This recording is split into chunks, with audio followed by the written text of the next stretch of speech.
سلامونه او احترامات قدرمنو افسر افغان ما یو ځل بیا د نیمې شپې د سندرې په لړۍ کې موږ یو هڅه کوو چې موږ ښایسته سندرې راوړو او بیا دغه ځوانان څوک چې په خپل ځای باندې ایجوکیټډ هم دي، سبق هم وایي او هغو لګیا دي د میوزیک د لارې په ټولنه کې یو کنټریبیوشن کوي.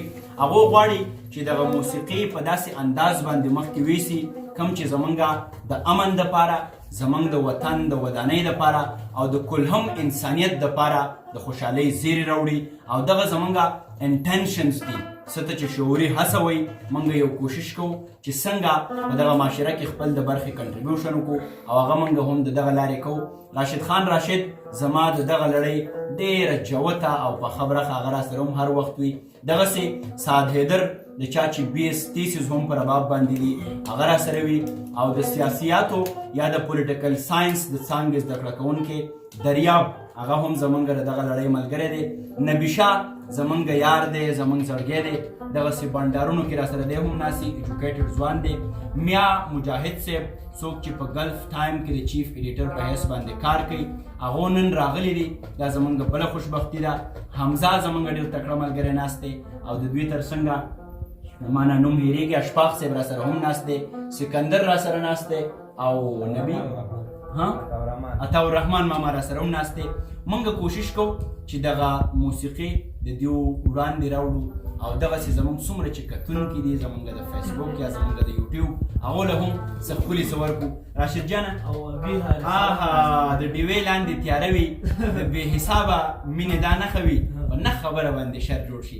ابیها زموږ کټي پټي زوی دی او په دې کې او د دې بل څه نوم دی سعد علي شاه راسره هم دی. دغه دوه خبرې ډېرې مهمې رالي.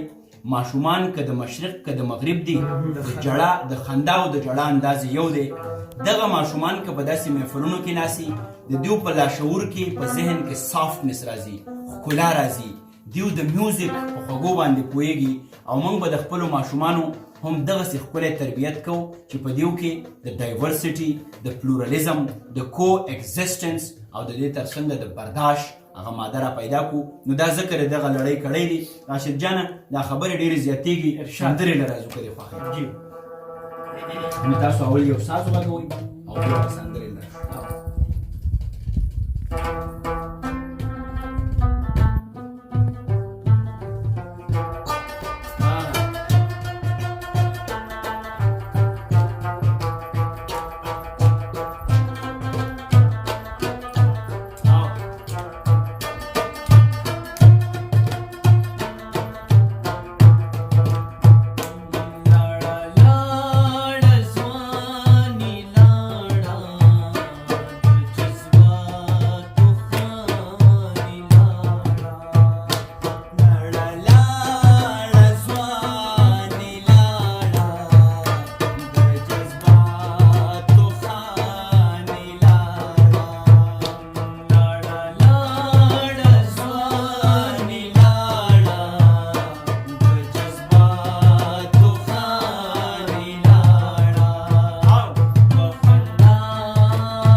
چا چې موږ سره مرسته وکړه.